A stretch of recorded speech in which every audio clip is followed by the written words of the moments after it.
Welcome everyone to the Portland Retro Gaming Expo 2024. How we doing out there? Thank you. Thanks for coming out during lunchtime. I know everyone's a little bit hungry. Any deals out there you guys are finding yet? Shout it out at once. What did you find? Real quick, 1, 2, 3, shout it out. You found nothing. Video games. Video games? Okay. Sound of plushies. Skyblazer? Yes. Okay, great. Welcome. This is my 13th Portland Retro Gaming Expo. The first one I went to was in 2011 at the Doubletree Inn, right down the road. Anyone go to that one back then? Remember the Doubletree? Shout out Doubletree. It was 90 degrees there and no air conditioning. And now to see this grow the past 13 years or so, it's been incredible. This is one of the first conventions I ever came to and spoke at. Back then, I did the, if you're there in 2011, I reviewed a little game called Mr. Gimmick. Remember that? Yeah. And now there's a sequel out 12 years later, and a documentary that IGN did that I appear in, which is really strange to think about. You don't think about these things where you're just reviewing some unique, rare game that no one played here, and now there's a sequel to it. It's so weird. So anyone play the sequel? No, not yet? Not yet. From Bitwave? Not yet? Check it out, it's getting pretty good reviews. I still have to play it myself, so I haven't played it yet. Oh, something happened to the signal? We lost the signal? Oh no, because it went to sleep mode. Oh boy. Okay, so my name is Pat. I've been a YouTuber for a while. You guys know that, right? All right. You can't see my code I'm putting in there, can you? Can you see the numbers on there? On the passcode? Dots. Okay. No. Okay, I was gonna say. All right. So here we are, and I promise this to last, I think, 2 years that this book will be out, but this is the premiere of Ultimate Nintendo Guide to the N64 Library, right here. Thank you. This is the standard edition, special edition. The only difference is the cover. If you want something a little fancier, you have a couple more bucks, you can do that. And yeah, so the year was 2024. It was like February, and I thought to myself, wow, the Super Nintendo book just came out, and that was rough to get that one out after I did the NES book. So I said to myself, I should take a break, and I'll go travel. I'll go to Japan for my birthday. I'll do all these fun things. And then something happened in 2020. I don't know if you guys heard of it. And then so what happened was I said to myself, well, I'll probably be stuck here for a while. I might as well start a new book project. And that was one of the worst decisions of my life. Because I did not get to rest really and relax. And I started another project that would take over a large part of my life and be more difficult than the prior 2 books. I didn't realize it would be that difficult. But here it is, so I hope you enjoy it. I'll go through a little bit, and it's for sale at my booth afterwards. At booth 912. But yeah, so this is the book. This is the digital version on my iPad. I never did this for on the iPad, but it's 460 pages about, and it covers forward by James Rolfe, if you know James Rolfe, and then the introduction. Where's the introduction? Do I know my own book? Introduction by Giles Goddard, who did 1080 snowboarding. He worked on other games, and he's responsible for doing the first thing everyone saw turning on the N64 was the Super Mario 3D head. He developed that sort of technology, how they did that back then. And now he works for Chuhai Labs, which is in Japan. They've done a couple of Playdate games. Sorry? Playdate. Yep, and the Playdate's here. So yeah, and now the fact that I know this person that helped, worked on games like Star Fox and Mario 64, it's just weird. I didn't think that being a dumb YouTuber would allow me access to these folks eventually, but it did. But anyway, here's the book. And speaking of him, here's the first page of the book. First review is 1080 snowboarding. And so this is a standard page out of the book. The difference between this and the other 2 books, because the page count, the fact that there's less games means that you can dedicate a full page to each game easier. So that's what's happening in this book, unlike splitting it in 2. So each book gets a little bit more writing, about 470-ish words each, something like that.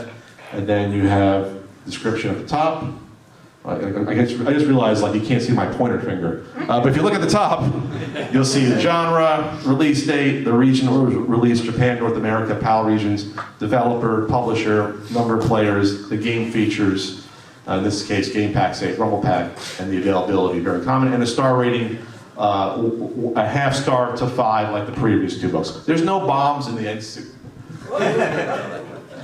Okay, there's no, I guess, okay, well, there's no bombs in the N64 library. I guess there's a couple games that get a half star. You can probably guess one of those 2 games, probably. Superman might have gotten a half star. There might be one other that got a half star, and I reviewed a couple, I think they got 1 or 1.5. So, every game you get, obviously, the predominant region cartridge, so mostly that would be North America, since it's a North American book.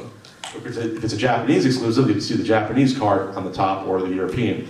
And then you get the nice title screen, and you get 8 screenshots per game, which is nice. That's what I like about this book versus the other 2 books. Not that they're garbage, but the other 2 books, you only could fit 4 screenshots each per game. This you get 8.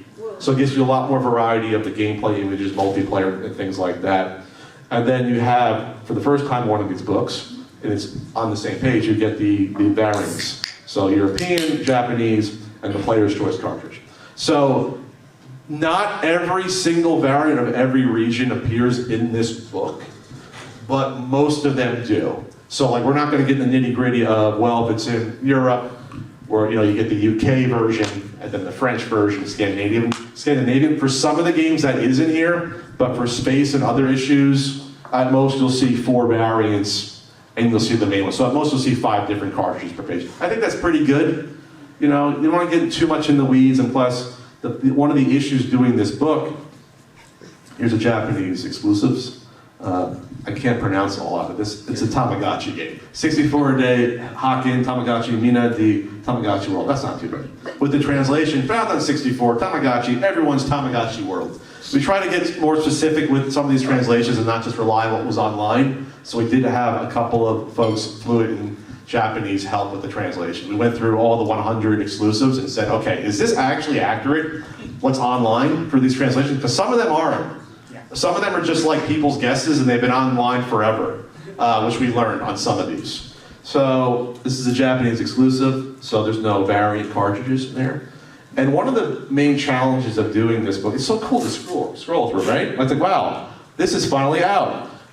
One of the main challenges of doing this book was the fact that there's not a uniform collection of the card label art online anywhere for the N64.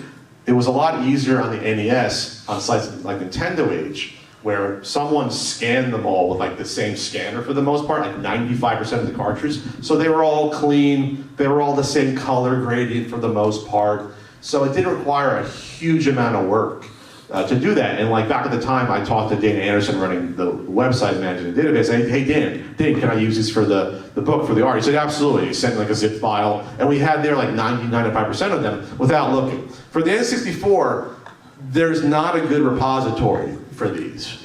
There's sites like Cover Project. There's sites that put up collections for interfaces for like, for like, when you're playing, like I don't know, like a ROM front loader page. So those are not complete by any means, and the quality on those images varies so consistently from one to the other, and some are so not accurate with the color scheme that we had to start from scratch and resource a lot of these and then color grade them so that they all matched, so they weren't all wildly apart. And that was not fun to do that. But I had a good artist named Blake who went through it, and he ended up doing, including all the variants, God, that's like over 800 cart labels. A lot of them didn't make it in the book because of the limits of the spacing. So like I said, we didn't get all of them, but we got most of them in the book here. So here's an example of there's a red cartridge. So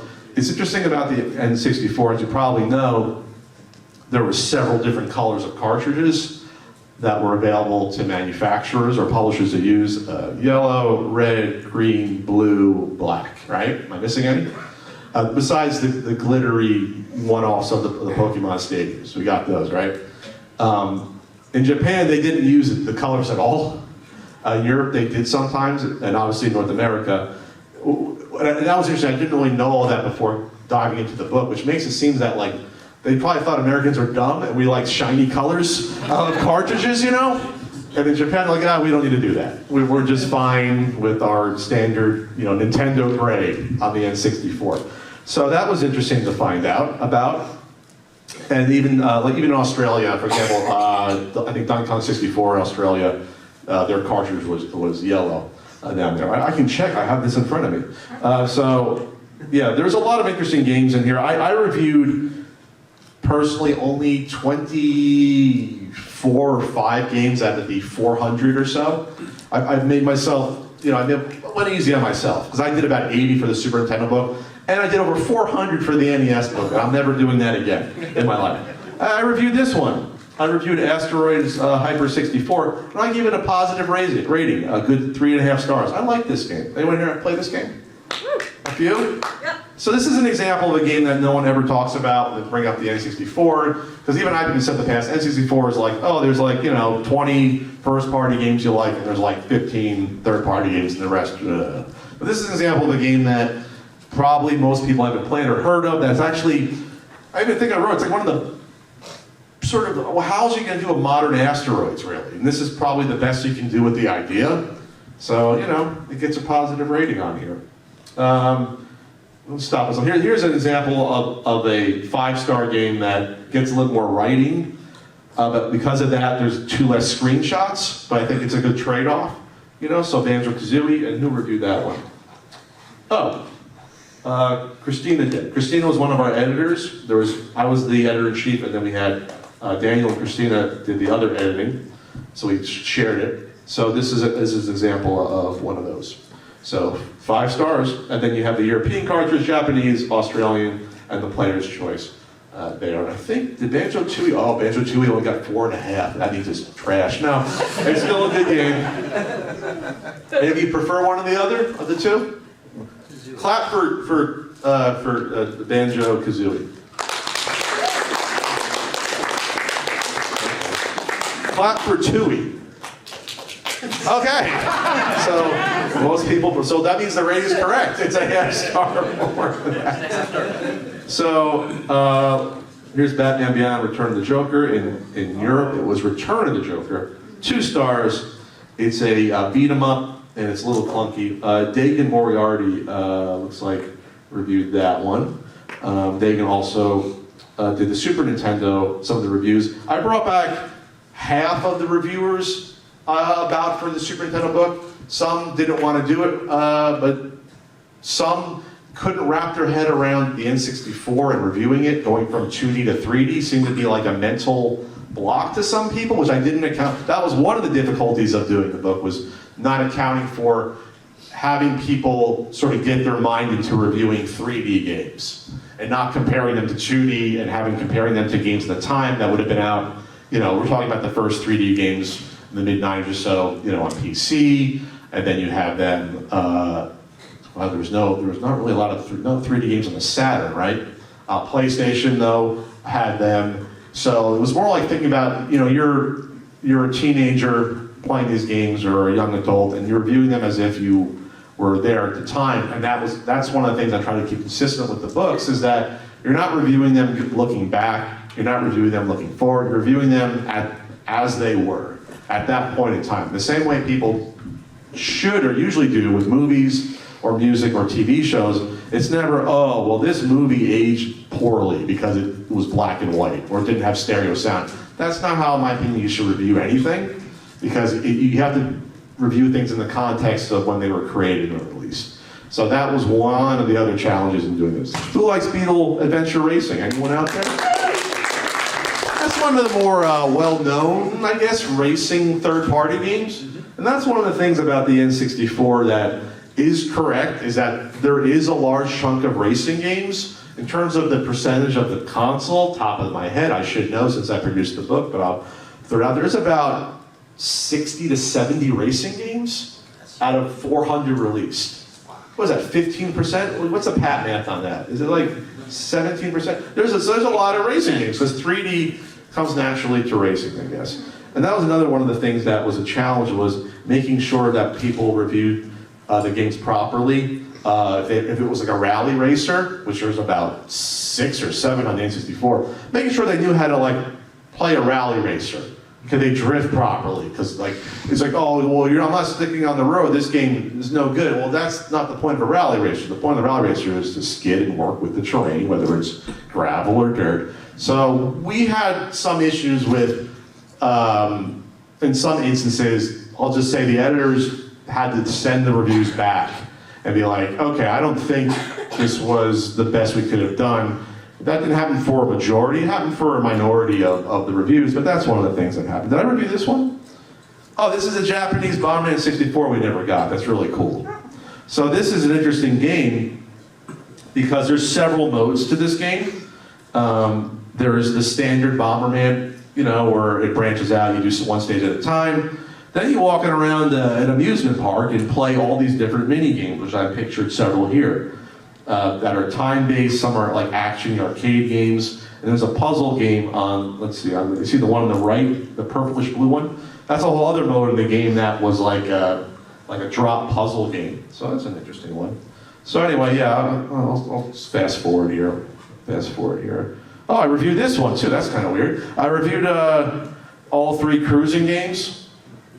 So I did those. I think I did one other racing game off the top of my head.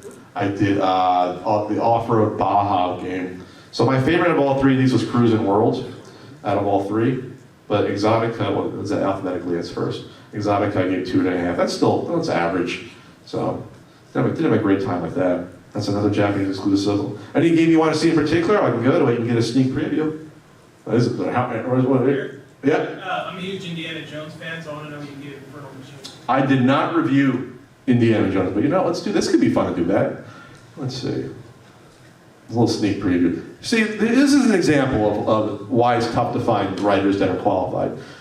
This is a good example of like how it worked out. So there's like several like F1 racing games on the console. Most of them are pretty good, or solidly good. Especially because in Europe it's so much bigger than the US. They would not put out garbage F1 racing games. So Dale Coulis reviewed almost all of these like F1 racing games. He also did all the wrestling games. So we had a consistent reviewer for like two genres of games that are almost 10% of the entire library, so that they know, compared to each other, which one is better or worse. That was very important to me. And for most of the 3 books, it's been the same way, where, for example, if you're reviewing one Madden game, guess what? Now you're reviewing all the Madden games. If you're reviewing one NFL Blitz, you're reviewing all of them. If you're reviewing all the, how many NHL hockeys were there in this console? Let you know. There's like 3 or 4. You're going to review all of them. Otherwise, it becomes a mess between that. You want people that are an expert in that genre as much as you can reviewing those games. And that was difficult. But he did a great job. He reviewed all, 16, 17 pro wrestling games on the console, including the 3 Japanese exclusives that didn't come out here. New Japan, and the 2 virtual pro wrestling games. So, I'm sorry, what was the game, Indiana Jones? Is that after or before F? Let's see. Yeah.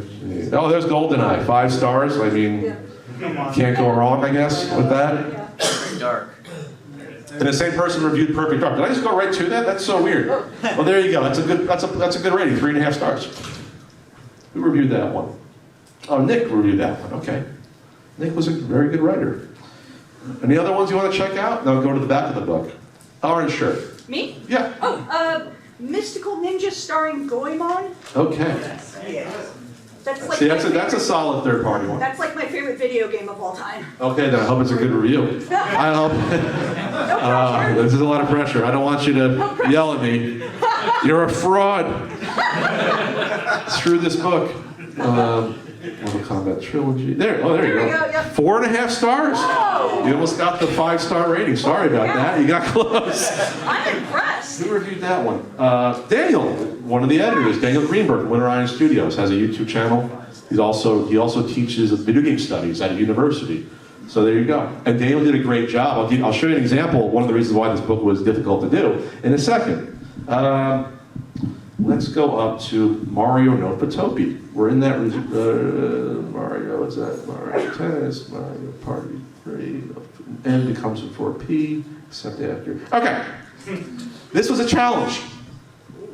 This is, I think this is the first time this has probably been properly played and recorded ever, like online, or this isn't online, but we couldn't find an example of this being like played properly, because in order to actually play Mario no Patopi and to go through all of the, like actually do the editing of these, this is a photo editing software, or card, where you use, remember the smart media cards that used to exist in like the mid to late 90s, early 2000s, like those thinner cards that used to be in the first wave, first generation of digital cameras? That's what this accepted.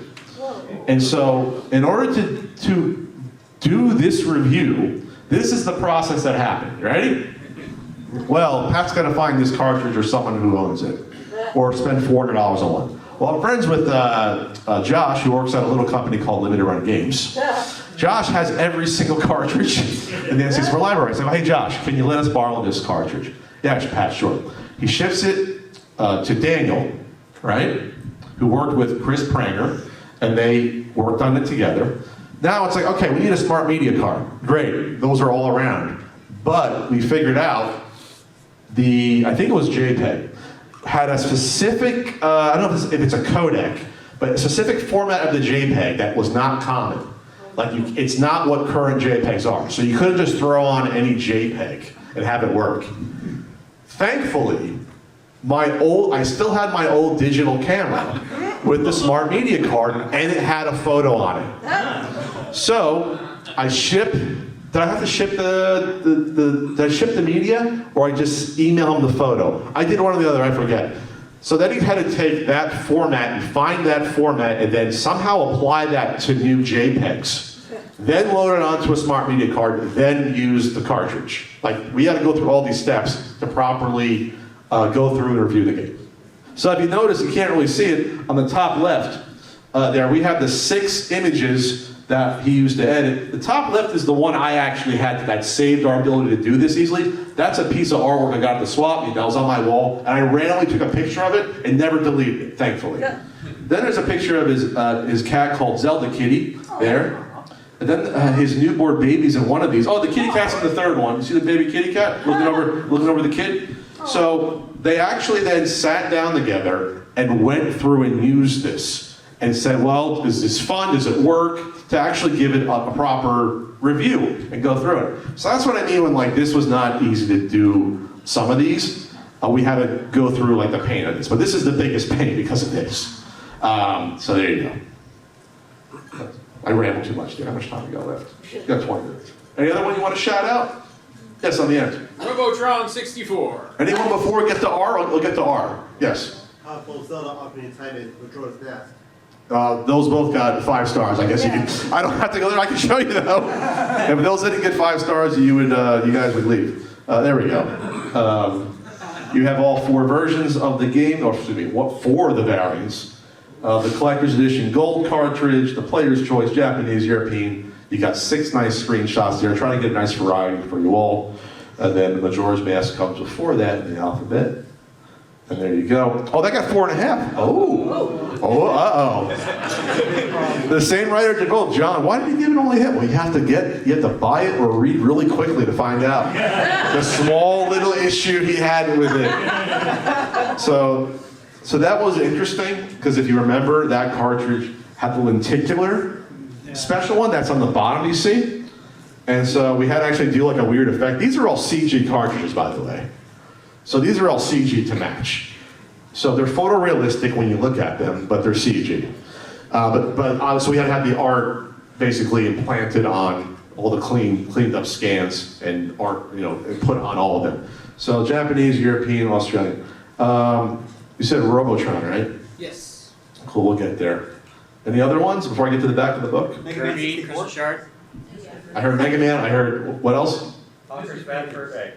I'm not going back to the C's. It's cool. Yes.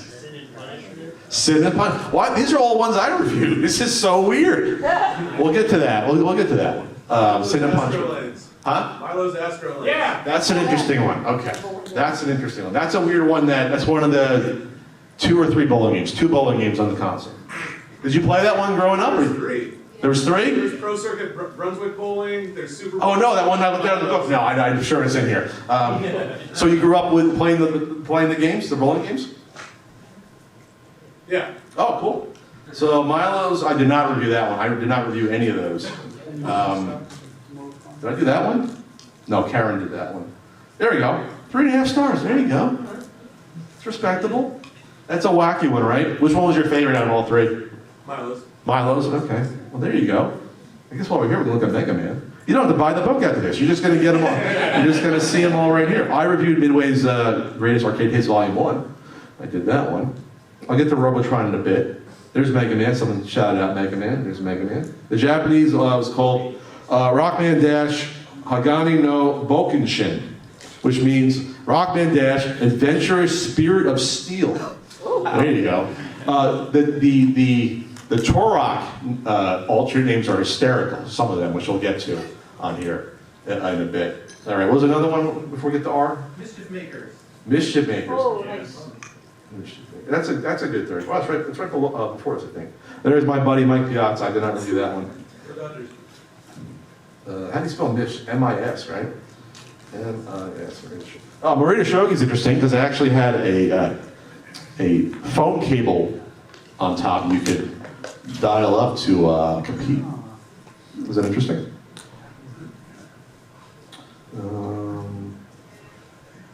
There we go, Mission Makers. There you go.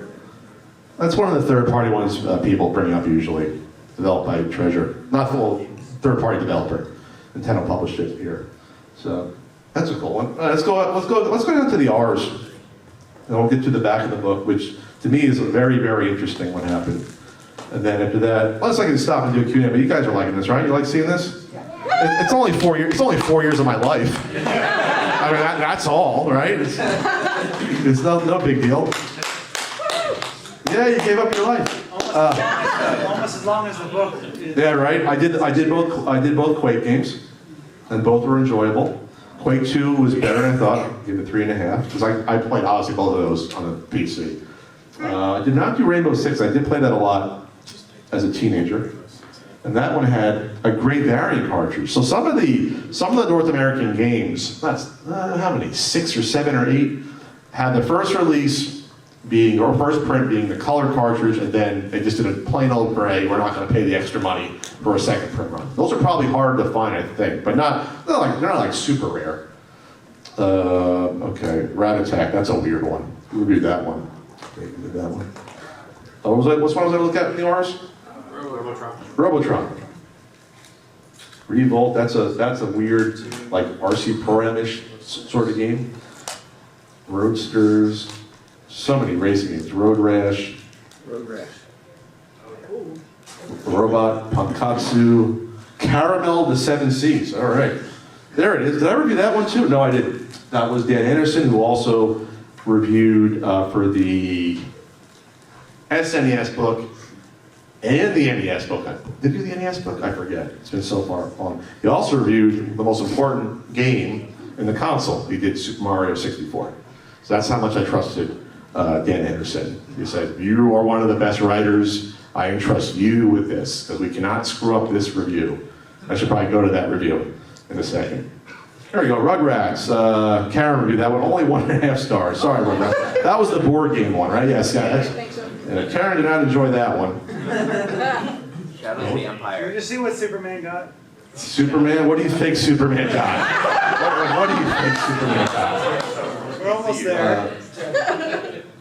And Superman's right before. No, Super Mario Space going to 4M. There's a lot of supers here. There's a lot of supers, not as much as Super Nintendo. Super Nintendo had like 60 super games on it. It was a lot. You get to that section in the book, you go forever for that. I reviewed Rogue Squadron. 4.5 stars. Classic game. Just an incredible game. And I wrote a little about the technology that went into it. They had to squeeze into making that game, like the sound design in that game, And yeah, obviously the graphics. Did I skip all the S's? What's happening here? Oh, Sin and Punishment. I'm sorry. I'm skipping around. Go back to Sin and Punishment. I reviewed that one. Why are you picking all the ones I reviewed? I didn't just pick out good games, trust me. I reviewed Disney DDR Dance Museum with the pad. I suffered. I reviewed Carmageddon 64. I put in the work. I beat that dumb game for this book.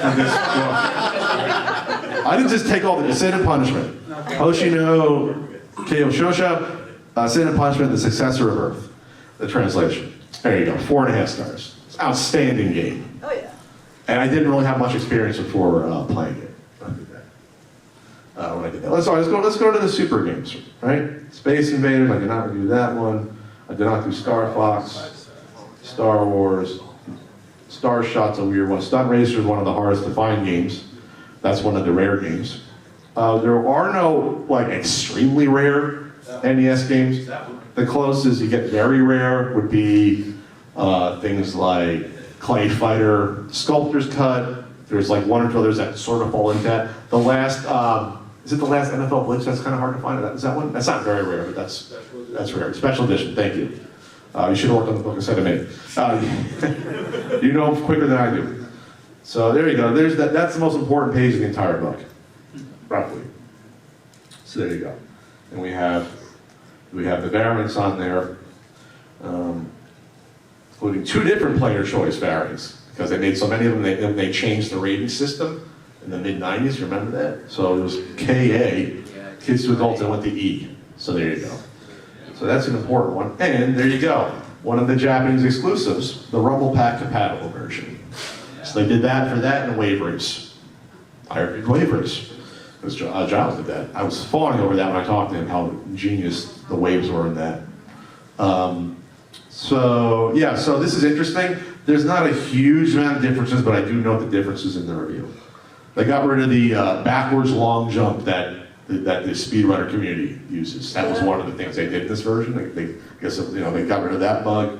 There was a couple little sound things, and there's vibrations. Like on the title screen, things vibrate when you like hit Mario and things like that. All right, let's get to the back of the book because I only have about 10 minutes. This is only a 45-minute panel.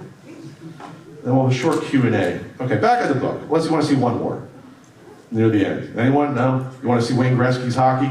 Oh, I did virtual chess, 64. Let me tell you something. As a chess player, this is a good chess game. There's a lot of tutorials. There's historical games in here you can play from grandmasters going back to like the 70s. There's multiplayer. You can do 4 boards at once. I think I put 3 boards at once up there. If you like chess, I shouldn't be going nuts over this, but I was surprised. If you're gonna play, if there's only one chess game to play on the N64, well, this is the only one. You play this one. Okay. There you go. Shout out the wrestling games on the N64. The wrestling games are honestly, the Monday Night Wars and the Attitude Era, I think the video games don't get enough credit for how much the fandom of the wrestling in the late 90s, for how great the AKI games were in particular. God, those are awesome. Oh, yes, we'll do it. Yeah, they're great. And then again, Dale did all of those. And then we'll give the WF1's win back. Yeah. There you go. There you go. The No Attitude's not great, but positive review, but not great. And then you get to the classic No Mercy, which is still regarded as one of the best, if not the best, wrestling game ever made. People consider it. So, all right, let's go to the back of the book. We'll get here. Not for resale cartridges. We'll just go through some of them. Those are the ones that gave out to stores. I note the differences in between all of them. I wrote this whole section. I wrote a lot of these sections myself at the back of the book, not all of them. Special cartridges, not many. The Asian cartridge, which is what they use when they stress tested the N64. Here's your Mundial Ronaldinho Soccer 64. That's a meme. That's one of the only pirate games we know of that got any distribution on the N64. So that's included. There's the test cartridge that I should have bought off a local collector 10 years ago for a couple $100. That one's hard to find. Let's see, 64 hardware, the main hardware, first party stuff. There's some third party stuff, but not a ton on there. However, this has not been revealed to you all yet. There's a QR code there in the book, which goes to a website that has about 120 to 130 N64 accessories written about. that you could access. So we wrote about everything you could find. Every weird steering wheel in Europe, we wrote as much as we could. I don't know why, because I didn't want to put them all in the book, but they're available there. So you get what's in the book plus a whole bunch more. So it's a complete sort of guide to as much as we know. I'm talking even stuff like something out here like the CD unit where you can burn the ROMs and stuff like that. Like, we had everything, but not for the book. But we have some third-party accessories. There's a good Dance Revolution controller that I bought just to review that dumb game. I gave it a positive review. Anybody actually played that game? The Disney one, the Japan exclusive. It was also on PlayStation. No? What game? Disney DDR Museum. No. N64 console variants. You got them all. Look how beautiful these are. Look at this. Is that nice? Including the weird Fox data ones that they did in the UK. That aren't official. How about, you want controllers, you got your controller variants. Look how beautiful. Look at those, huh? Including the Fox data ones, I did 8 of them.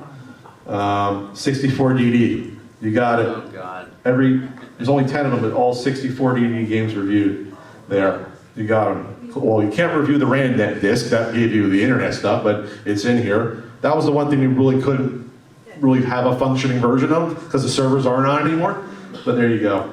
Unreleased games. I skipped one. Unreleased games. That's from Tony. Did that one.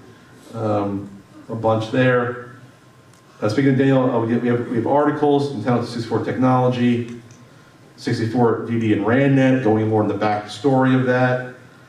This is from Alex Fasciani. This is talking about how influential Super Mario 64 was to obviously 3D games and 3D platformers. There we have that. This is also a limited run. Audi. Who also wrote a great comprehensive wrestling game book that covers every wrestling game ever made up until whenever the book came out in, what was that, 2022 or 21 or so. So he wrote a great retrospective on the history of N64 games and the industry as a whole doing wrestling games in the mid to late 90s. It's an excellent article. And I encourage you all, if you like wrestling games, to check out his book there. That's here. Multiplayer games. This I did not announce, and I'm kind of happy I did this. I did the Alex 64 arcade games. Whoa. And most people don't know what these are. This was a arcade platform in Japan that was based on the N64 hardware, and you did have cartridges that were interchangeable.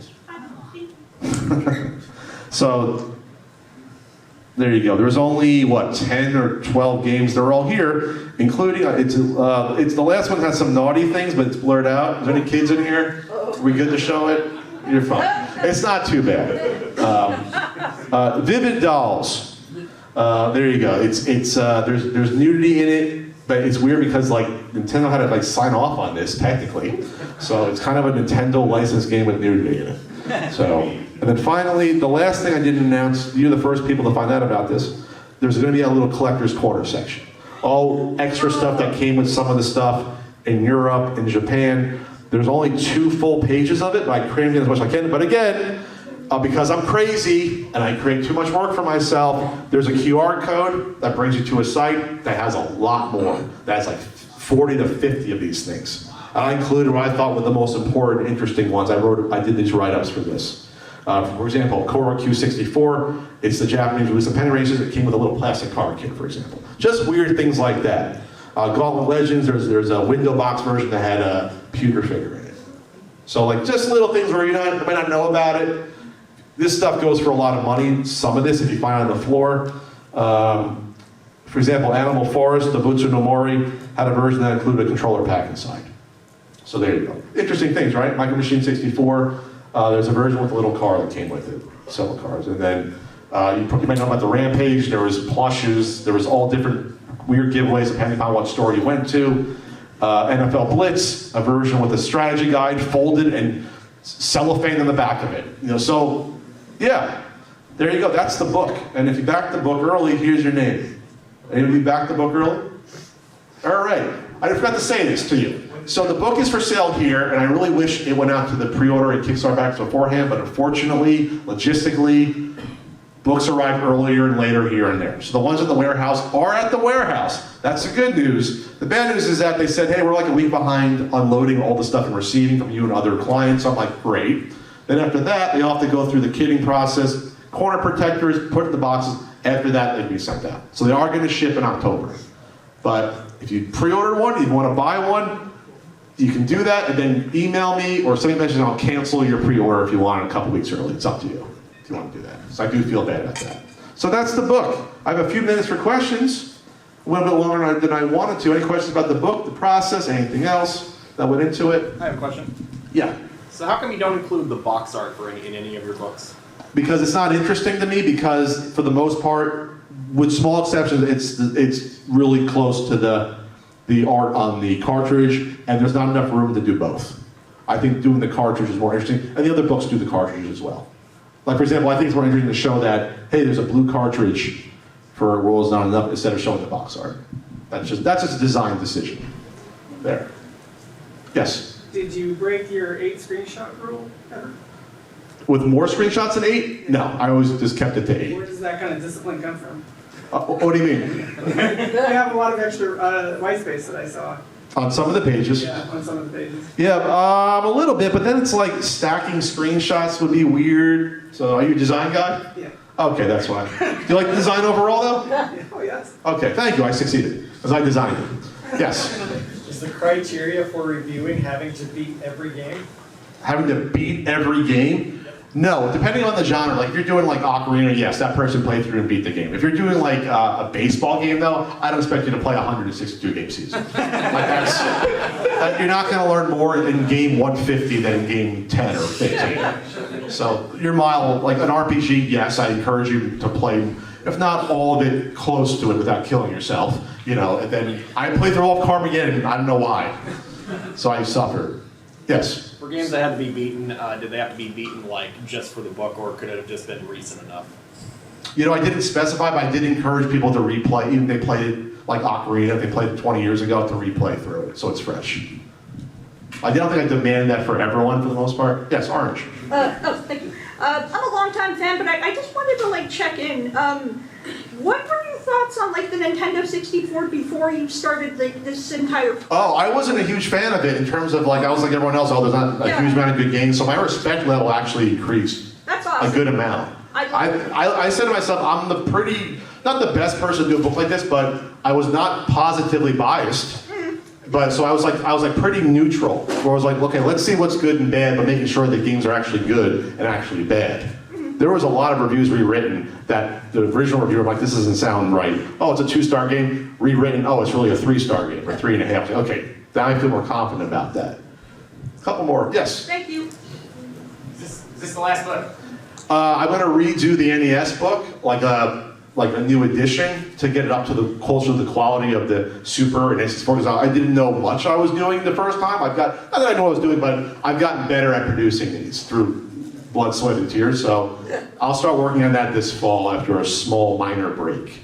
Got a couple more questions, then we gotta get out of here. Yes? Yeah, touching on his point, you have plans for a GameCube book? No, I'm retired after I do the NES. No, these books suck to do. Talk to anyone that does these sort of books, and yeah, these books, at least the ones I do, take years. So I've sacrificed a lot of other career opportunities and like social life to do these books. That's not even, like people say, why don't you don't do the same amount of NES Punk videos anymore? Because I do the books. I can't do everything. I only have so much energy. Yes, and the Mario 64 have, yeah. What's your favorite book that you've done? Not because I'm trying to sell it, but this is the highest quality of all three. Not just saying because it's brand new. This is the most amount of, I think, effort per game that we put into them. So I'm most proud of this one. So, one more, yes. Now that you've completed the trilogy and you're going to do the special edition NES, are we going to get a Flea Market Madness Japan when you go on vacation? Imagine bringing Frank to Japan. He'd get thrown out of the country. I can't do that. All right, we'll end on that note. Thank you, everyone. Appreciate it. If you want to purchase one, I'm at booth 912. Thank you for watching. Please like and subscribe, and here are a few more videos for you to check out.